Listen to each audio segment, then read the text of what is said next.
कहानियों की क्यारी में प्रस्तुत है तेनालीराम की कहानी उधार का बोझ।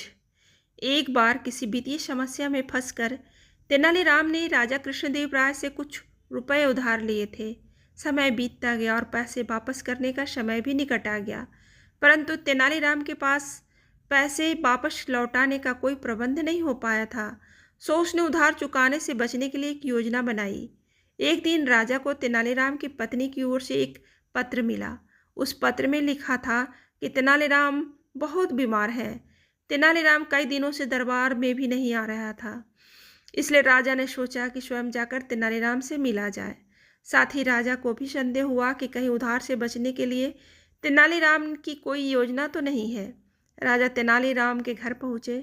वहाँ तेनालीराम कंबल ओढ़कर पलंग पर लेटा हुआ था। उसकी ऐसी अवस्था देखकर राजा ने उसकी पत्नी से कारण पूछा। वह बोली, महाराज, इनके दिल पर आपके दिए हुए उधार का बोझ है। यही चिंता उन्हें अंदर ही अंदर खाए जा रही है और शायद इसी कारण यह बीमार हो गए। राजा ने तेनाली को सांत्वना दी और कहा, तेनाली, तुम परेशान मत हो।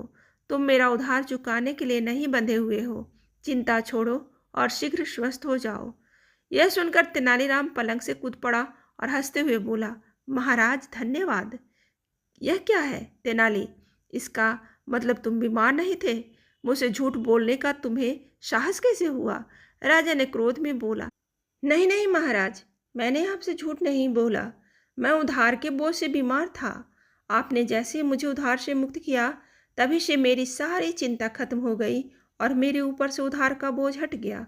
इस बोझ के हटते ही मेरी बीमारी भी जाती रही और मैं अपने को स्वस्थ महसूस करने लगा। अब आपके आदेशानुसार मैं स्वतंत्र, स्वस्थ व प्रसन्न हूँ। हमेशा की तरह राजा के पास भी कहने के लिए कुछ न था। वह तेनालीराम की योजना पर मुस्कुरा पड़े।